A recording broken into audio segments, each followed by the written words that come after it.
Olá, pessoal! Bem-vindos a mais um episódio do VeraCast. O programa de hoje tem a saúde mental em pauta, em especial os transtornos de depressão e ansiedade, que aumentaram muito depois da pandemia, colocando o Brasil no ranking dos países onde a população mais sofre com a saúde mental.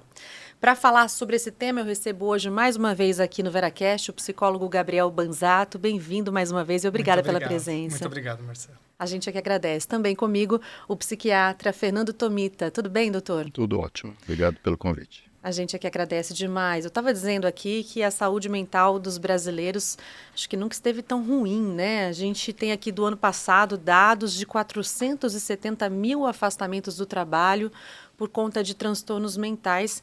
Esse foi o maior número aí nos últimos 10 anos. E eu queria entender o que eles estão sinalizando para nós. Você começou falando, né, sobre esse aumento, ou pelo menos essa colocação nossa nesse ranking, né? E acho que a pandemia talvez seja um ponto importante de se pensar, né? Eu acho que por diversas questões, não só pela própria pandemia em si, mas eu acho que como uma atenção muito maior que passou a ser dada a essas questões, né? Eu acho que de alguma forma tem um olhar mais delicado a isso, que antes talvez o sofrimento passasse desapercebido, ou a pessoa entendesse que tinha que dar conta daquilo de alguma forma. Eu acho que hoje tem um olhar e uma atenção melhor e maior, né?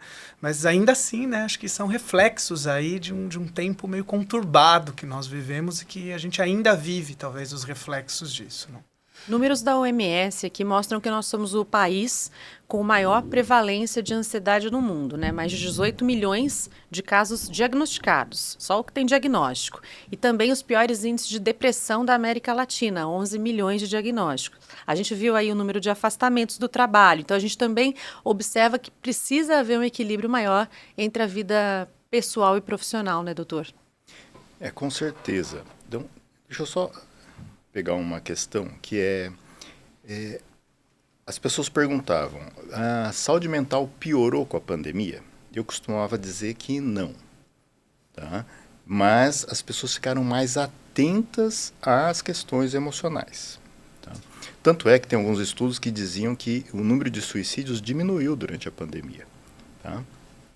O que a gente observa agora? Que sim, os números vêm aumentando. Então, tem aumentado os casos de depressão, de ansiedade, de transtornos mentais. Inclusive, tem uma tendência no mundo inteiro de diminuir o número de suicídios. E nas Américas, inclusive, e o Brasil incluído, esse percentual tem aumentado. Então, tem vários levantamentos da Organização Mundial de Saúde que dizem que tem aumentado o número de suicídios. E, claro que suicídio é um termômetro, né, que indica que existe alguma coisa realmente grave acontecendo nas questões de saúde mental. E é interessante esse olhar para a pandemia, né? Até diferente, porque as pessoas elas enfrentaram lutos, isolamento, questões econômicas importantes. Isso também, de certa forma, teve consequências, sim, né? Com certeza. A ansiedade, né?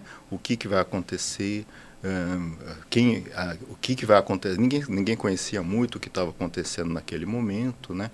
Mas atualmente a gente fica muito preocupado com, principalmente assim, as questões de ansiedade.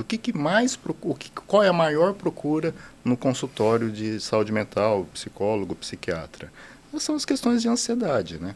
Que aliás, são as questões mais comuns, né? De transtorno, né? Que realmente atrapalha muito a vida da pessoa. O que caracteriza uma crise de ansiedade? A ansiedade, eu costumo dizer o seguinte, que a ansiedade, até um certo ponto, é uma coisa normal, bem-vinda e a pessoa usa aquilo para se proteger. É uma preocupação, tá? Passa daí, a pessoa começa a ter uma apreensão com o futuro, né? Ela começa a imaginar situações muito desfavoráveis, né? Uma separação, vai perder o emprego, uma autocobrança, um desempenho que não vai ser atingido. Então, a pessoa começa a ter um sofrimento em função desta apreensão. A preocupação passa a ser exagerada. Aí a crise em si, a pessoa vai ter um sintoma físico, um aperto no peito, uma apreensão, uma mão gelada, tá? Um frio na barriga, uma dor no corpo, tá? Perde sono, perde apetite, aumenta apetite, Tá? Então ela começa a ter um suor, sudorese, é muito comum, né? A pessoa está ansiosa, ela começa a ter uma crise de ansiedade. E essa crise não vem só no momento em que ela está com esses pensamentos, essa antecipação daqueles piores cenários, vamos dizer assim. Às vezes a crise vem do nada, né? Sim, exatamente. Aí a gente que é a ansiedade generalizada. A pessoa está bem tranquila, de repente vem aquela sensação de apreensão, de mal-estar, e que realmente causa um comprometimento importante na vida, inclusive, né, como você citou, na questão até de trabalho, né? E já a depressão, Gabriel, ela vem com outros sinais, sintomas aí, né? Eu acho que essas coisas, em certo ponto, elas acabam se misturando, né, em algum momento. Eu acho que é muito comum ver quadros de depressão grave, né, doutor Tomita, que vem acompanhados também de situações ansiosas. Não é que é uma coisa ou outra, essas coisas vêm acompanhadas, mas acho que a depressão a gente está falando talvez de outro campo aí de sofrimento, né? Eu acho que fica talvez mais caracterizado por algo que a gente até tem de uma tristeza muito profunda. Apesar de poder vir acompanhado dos quadros de ansiedade, acho que tem uma situação de tristeza, tem uma situação de uma depreciação de si mesmo, né? Que às vezes a gente escuta falar das questões de autoestima, numa situação de depressão grave, isso está também muito atacado. A pessoa tem uma percepção de que ela não tem valor, ou de que os outros têm muito mais valor que ela. Isso, obviamente, gera estados ansiosos, esse sofrimento ele aumenta. Eu acho que é um ciclo aí que se intensifica bastante, né? Acho que é importante pensar que são quadros extremamente complexos e dá para a gente pensar que são multifatoriais, né? Acho que tem muitas coisas que estão envolvidas aí para a construção disso e como isso se manifesta em cada pessoa, né? Acho que o que vai caracterizar, talvez, aí de alguma forma, uma situação de uma depressão ou mesmo de uma ansiedade, eu acho que é isso que o Dr. Tomita estava dizendo, de um prejuízo para a vida, né? Então, a pessoa não consegue mais exercer a função do trabalho, não consegue mais exercer a função em casa, como pai, como mãe, começa a atrapalhar as relações interpessoais, o trabalho, normalmente, é um lugar onde isso aparece muito forte, né? Fica muito evidente, muitas vezes. Dentro de casa, às vezes, fica como conflitos ou situações dessa natureza, e no trabalho a coisa acaba ficando mais clara, né? Até por conta do ambiente em si. É o que vai diferenciar um quadro clínico, de fato, né? Um diagnóstico de depressão, ansiedade, para aquelas sensações, sentimentos incômodos comuns nos tempos atuais. Dois nós temos, né? Isso é uma questão muito importante, tá? A depressão, para o psiquiatra, ela realmente uma doença grave, tá? Então, é bem diferente, assim, de uma tristeza, que é uma reação normal, né? Todo mundo, o humor de todo mundo modula. Eu vou ficar mais alegre, mais triste, mais animado, menos animado. Agora, quando a gente está falando de depressão, a gente está falando realmente de uma doença, né? Como o nome diz, o humor, ela afunda. Então, como que a gente identifica uma depressão? Tristeza, desânimo, a pessoa tem uma baixa energia, ela perde o interesse, né? Ela perde prazer nas situações, ela vai se isolando, ela não consegue, não é? E é bem importante separar, né? Como você disse, o que seria uma reação esperada, né? Eu perdi uma pessoa, eu fiquei triste, a coisa não saiu como eu estava esperando, eu não fiquei feliz, né? Eu fiquei mais para baixo, mas não, a depressão, e é uma coisa continuada, né? Então, em geral, sem grandes motivos, né? E é realmente aquele estado de humor para baixo, dura 1, 2 meses, né? Onde a pessoa realmente, ela se isola, ela se fecha, ela não quer ver nada luminoso, ela gosta de ir no cinema, ela deixa de ir no cinema, ela gosta de ver pessoas, ela deixa de fazer aquilo. Então, realmente, o que define bem a depressão é uma mudança importante, né, deste humor que é o normal dela. E interessante o que o Gabriel falou aqui pra gente, que a depressão, a pessoa com depressão, ela também pode ter crise de ansiedade, tudo pode coexistir. Sim, às vezes é até difícil separar o que é mais importante. Elas costumam, a pessoa que tem depressão pode ter ansiedade, a pessoa que tem ansiedade pode ter o seu momento. A ansiedade, imagina assim, que a pessoa ansiosa, ela não consegue curtir as coisas, ela fica sempre num estado de apreensão, tá? Então eu costumo dizer, são sinônimos, né? Apreensão, tensão, tá? E angústia, medo. Então a pessoa fica realmente assim, como é que eu vou estar com o bom humor, né? Se eu estou tão apreensivo, tá? Tão ansioso, né? Então realmente as duas coisas, elas podem estar caminhando juntas. Essa sensação de perigo constante, né, doutor Tomito? Fica impossível ter qualquer prazer, fazer qualquer coisa, desfrutar qualquer coisa, quanto está vivendo sempre a sensação que existe a iminência de uma tragédia, a iminência de alguma situação que vai lhe causar um mal. E aí diversas situações são possíveis de ser construídas aí diante E que bom que a gente está falando mais sobre isso realmente, porque no mundo de tantas cobranças, né, você mostrar qualquer tipo de fragilidade ou de vulnerabilidade, né, parece um grande problema, né? E sim, ainda há muito preconceito com relação a esses temas. Sim, muito, né? Eu acho que isso tem mudado, e acho que tem mudado de forma importante. Se eu for pensar aí, logo quando eu me formei para hoje, os pacientes chegavam muitas vezes ao consultório, mesmo no hospital, recusavam o atendimento do psicólogo, porque era coisa de louco, isso não era, de alguma forma, isso tinha esse estigma, mas isso tem diminuído muito, né? A minha percepção é de que, inclusive, no hospital, os pacientes às vezes solicitam, pedem por si só uma avaliação, ou pedem um acompanhamento por entender que estão passando por uma situação de um sofrimento ali que está muito intenso, né? Ao mesmo tempo, a gente tem que ter o cuidado para não exagerar todo tipo de sensação e de sentimento e de emoção e patologizar isso, né? Como se, como o Dr. Tomito estava dizendo, uma tristeza fosse uma depressão. Não é bem por aí. Ou mesmo a ansiedade, qualquer nível de ansiedade fosse algo patológico, porque realmente não é natural. A gente precisa ficar triste, a gente precisa estar ansioso em certos momentos. É estranho, na verdade seria estranho que, por exemplo, diante de uma perda, a gente não tenha um luto, não se sinta triste, não passe por um momento talvez onde os prazeres estão diferentes, onde a nossa interação com as coisas mudem, até depois retomar uma situação de, vamos dizer, de uma certa normalidade. Não né? dá para ficar indiferente aí aos fatores da vida, né? Isso enriquece o ser humano. Isso é uma característica humana que eu acho muito importante que exista. Mas a gente percebe hoje, tem mais crianças ansiosas ou até mesmo deprimidas? Tem, a gente tem observado e tem várias, é uma preocupação muito, muito grande ultimamente, né? A gente tem observado adolescentes que têm crises de angústia, né? Que se machucam, né? Que se isolam. Eu ainda tenho eu tenho pacientes que não voltaram à escola depois da pandemia, tá? Uma dificuldade de exposição, tá? Situações de cobrança. Há alguns estudos tentando relacionar o uso de mídias sociais com as questões de ansiedade atualmente, tá? Uma dificuldade de um imediatismo, uma dificuldade de espera, tá? Será que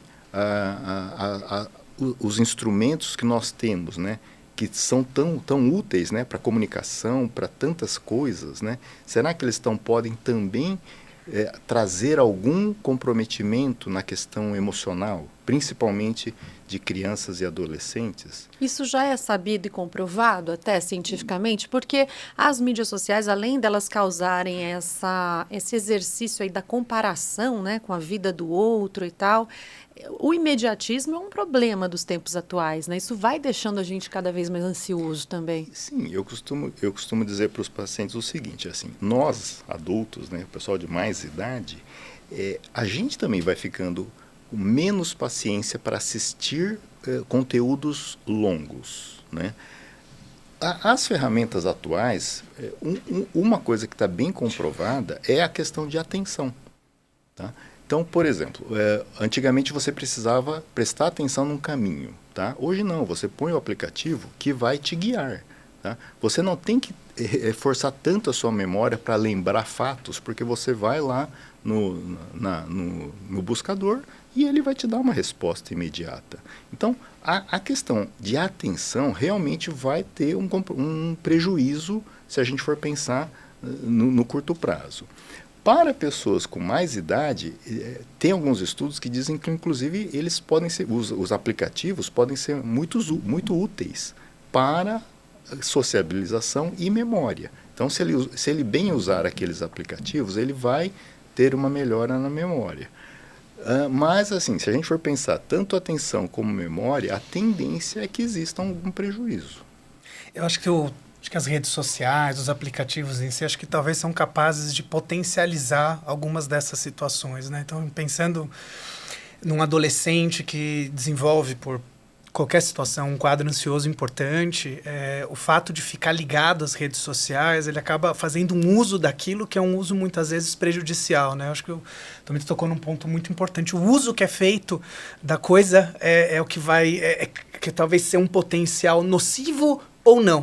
Né? Acho que a gente consegue usar a rede social como um meio de manter contatos muito significativos sociais, aquilo enriquecer a vida da pessoa nesse sentido, que muitas vezes, por conta de distâncias, etc., ficaria impossível, né? Coisa que há 30, 40 anos atrás, alguém morando em outro país não ia conseguir se comunicar da mesma forma que nós conseguimos hoje, né? Mas, ao mesmo tempo, às vezes esse uso ele pode ser extremamente nocivo, como uma sensação de que a gente está vendo as coisas na rede social como se aquilo fosse uma representação da vida real. Né, e fazer uma comparação direta com o que eu vivo. Então, olha, eu não estou feliz desse jeito, eu não estou fazendo tal coisa, eu não estou dessa forma. E isso causar uma pressão que eu acho que, de alguma forma, intensifica aí esses estados, tanto depressivos quanto ansiosos, e uma máquina que gira. Né? E, realmente, eu acho que aí os adolescentes, as crianças muito expostos a isso, acho que têm instrumentos diferentes para lidar com isso do que os adultos têm. Né? Acho que os adultos, muitas vezes, até por conta do tempo que está vivo, têm instrumentos aí diferentes para suportar essas pressões que possam vir desses aplicativos. Aí os adolescentes, as crianças já não. Né? Eles estão em formação e muitas vezes pode ter algum tipo de uso ali que se torne nocivo, né? Mas acho que uma questão do uso em si que tem que ser pensado. Principalmente os excessos, Claro. ali, os estímulos cerebrais que aquilo causa também, né? Tem alguns exemplos assim de crises ou de angústia ou até de crise suicida, de adolescentes que a família tirou o celular. Então, assim, é uma coisa para imaginar, né? Por quê, né? Assim, o que está acontecendo que a pessoa não pode ficar sem o celular? Né? Tanto é que agora o governo proibiu, né, o uso de celulares na escola. Assim. Por quê? Porque realmente tem um mau uso, né, daquilo que seria uma ferramenta de comunicação. Tá? Ao mesmo tempo que para algumas pessoas mais tímidas, mais introvertidas, aquilo tem uma utilidade muito importante, muito grande de conexão com outras pessoas, né, grupos. Por outro lado, aquilo também pode ser a causa, né, de um problema. Né? Faltou a educação, né, de como utilizar. Tem algumas recomendações também com relação a evitar o uso de tela, de celular, à noite, um pouco antes de dormir, também logo ao acordar. Por quê?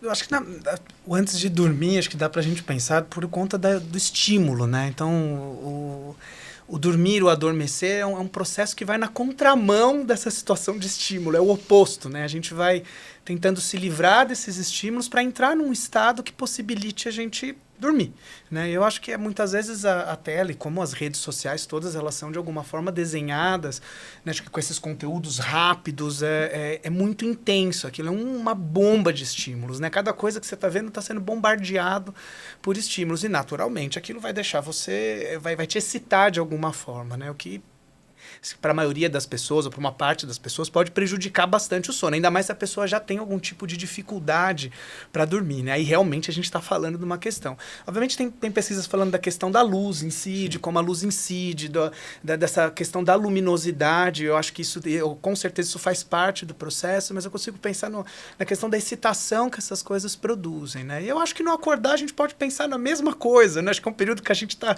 pegando no tranco ali, né? Saindo desse estado adormecido, de relaxamento, né? Pensando que foi uma boa noite de sono e podendo aos poucos ir despertando, que seria, obviamente, o ideal, né? Que a gente poderia fazer. Agora, nesses quadros todos que a gente está comentando aqui, como é importante a pessoa ter uma rede de apoio, né? Ter pessoas confiáveis ao redor que estão observando alguns sintomas, que estão dando alguns toques ali, até recomendando procurar uma ajuda profissional. Com certeza, eu acho que isso é essencial. Por quê? A própria pessoa tem uma dificuldade de entender que aquilo está sendo prejudicial. Que eu posso ter um basal ansioso, mas quando que aquilo passou de um ponto razoável? Tá? Eu posso estar um pouco para baixo, depressivo, mas as pessoas à sua volta são realmente pessoas importantes para dizer, opa, tem alguma coisa muito diferente. E é interessante, às vezes no hospital, são colegas de trabalho que levam a pessoa lá, assim, a pessoa faz 2 dias que não vem para o trabalho, a pessoa estava diminuiu muito o rendimento, a pessoa está isolada, e a gente chega a pegar pacientes assim nesse estado, tá? Deixa de tomar banho, deixa de asseio, tá? Deixa de se alimentar. Então, assim, e às vezes a pessoa tem uma dificuldade de percepção. Então, o entorno, né, o meio onde a pessoa está, é importante na detecção e também nesse estímulo, né? Então, se eu entendo que existem pessoas, né, que estão ali para me ajudar, isso também serve de um apoio, né? E aí passa pelo professor, pela professora, não só pelo familiar, quem está ali na casa, né? Como o doutor Fernando está dizendo, colega de trabalho, um amigo próximo, né? Todo mundo que está por perto, né? Acho que a pessoa que está vivendo essa situação nem sempre está com a clareza do tamanho do que está acontecendo, né? Acho que, obviamente, como ela está vivendo aquilo, quem está de fora, às vezes, tem a capacidade de observar o tamanho, né? Ou talvez a gravidade do que está acontecendo, e muitas vezes a pessoa que está naquele momento não consegue enxergar em si, né? Então, por exemplo, alguém que, de repente, começa a ficar extremamente intolerante com tudo, brigar com todo mundo, criar situações, e muitas vezes pode achar que tem razão, porque, bom, tem todos os argumentos que possa ter para isso, mas, às vezes, por baixo disso tem um sofrimento muito intenso que todo mundo em volta está percebendo, mas a pessoa em si, não. Né? Acho que às vezes vem por uma construção um pouco mais racional, de tentar explicar o que está acontecendo, quando na verdade tem algo se estruturando ali, que se naquele momento é possível perceber, já é possível cuidar, talvez a coisa não se torne algo tão grande.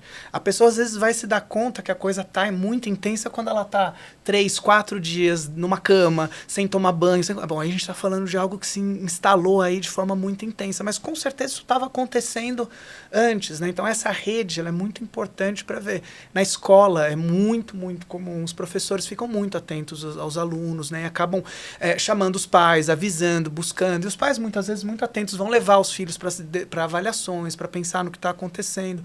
E eu acho que muitas vezes a gente consegue identificar algumas situações antes que elas possam explodir de uma forma mais intensa.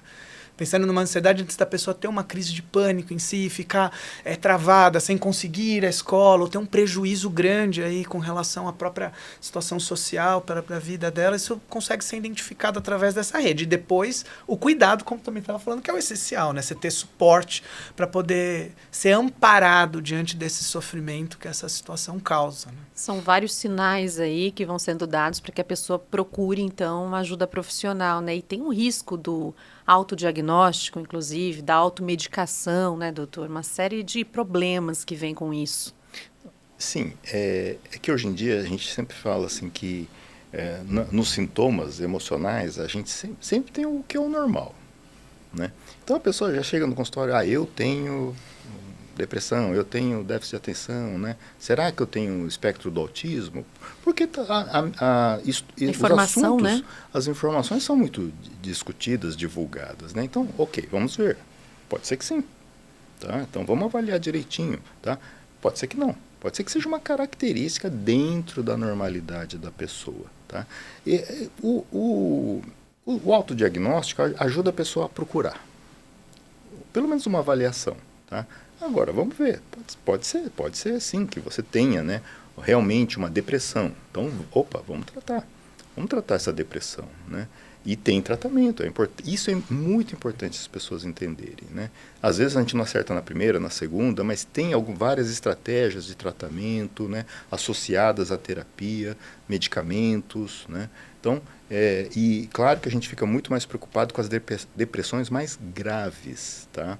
Onde a pessoa realmente ela fica imobilizada, ela fica isolada, são casos bem mais graves, né? Então, claro que a gente tenta orientar a pessoa para que faça o tratamento para não chegar num ponto de gravidade maior. Quando a gente fala de medicação, né, de tratamento com remédios, existe também um tabu, existe preconceito, tem pessoas que têm receio de começar a utilizar um tipo de medicamento para depressão, outras usam em excesso. Então, é sempre bom também trazer essa informação de que, quando é o caso, né, de tomar um medicamento, só o médico vai ajudar a identificar isso. Desmistificar, dizer que a pessoa não vai ficar dopada, não vai ficar dependente daquele remédio.